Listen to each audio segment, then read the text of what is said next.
आर्थिक न्याय के इस नियमित प्रोग्राम में आने वाले सभी मित्रों, भाइयों और बहनों का सादर प्रणाम, अभिवादन नहीं है।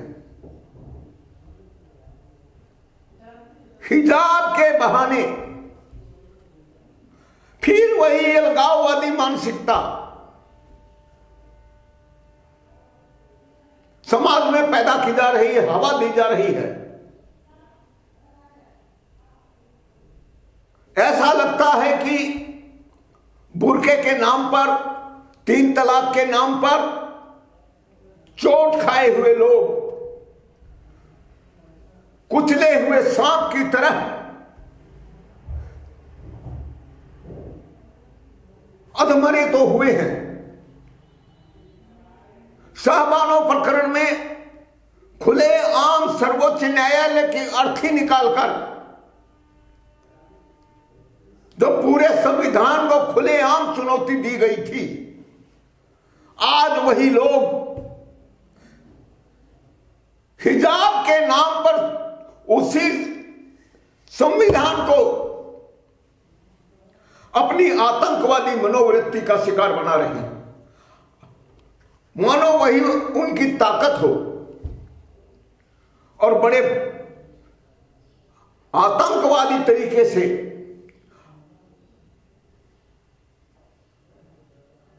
बड़े हिम्मत के साथ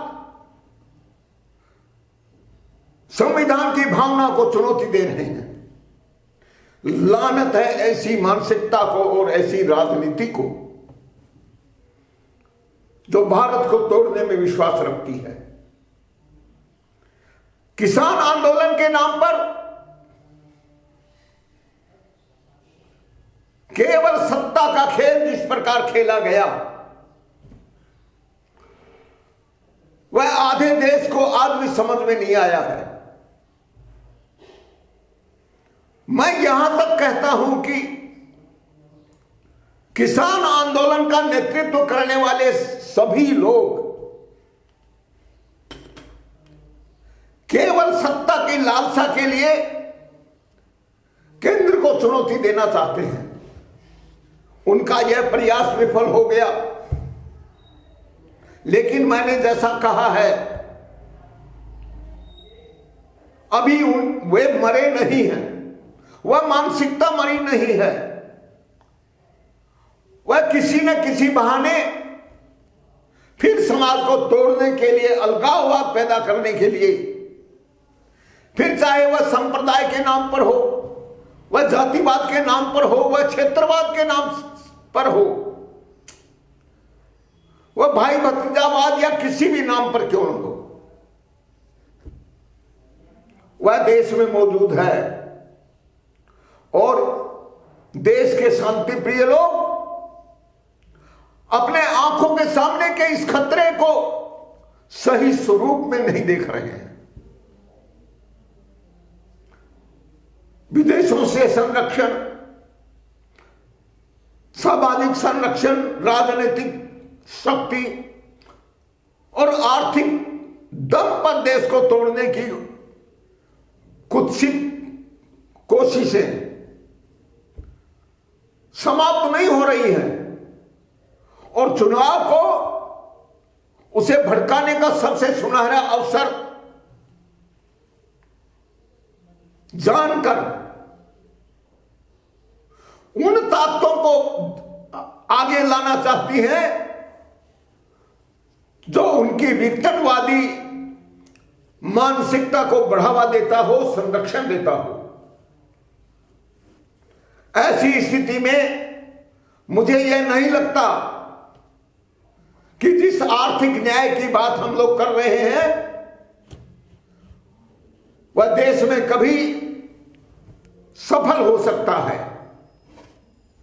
तो ऐसी स्थिति में हमें कठिन अवसर को समझकर आर्थिक न्याय का मार्ग प्रशस्त करना चाहिए। मैंने जितनी बार भी बात आपके सामने रखी है उसमें बार बार यह कहा है कि मैं उस न्यायपूर्ण अर्थव्यवस्था की बात कह रहा हूं जो प्रत्येक नागरिक को बिना किसी भेदभाव के सुखपूर्वक जीने का अधिकार देती हो। मैंने कहीं पर भी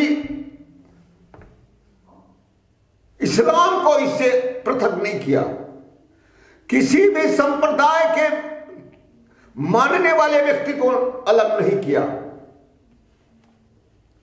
लेकिन आर्थिक न्याय का लाभ उठाने वाले लोग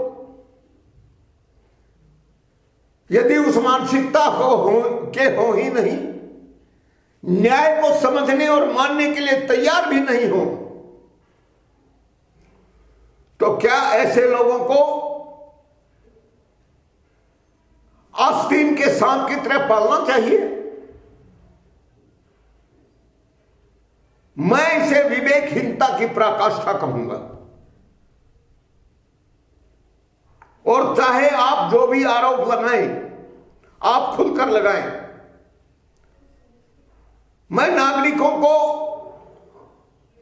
अपने बात रखने के लिए बार बार खुलकर प्रोत्साहित करने की बात कहता हूं और कटु से कटु बात को सुनने और कटु से कटु बात कहने में मुझे कभी आपत्ति नहीं होगी।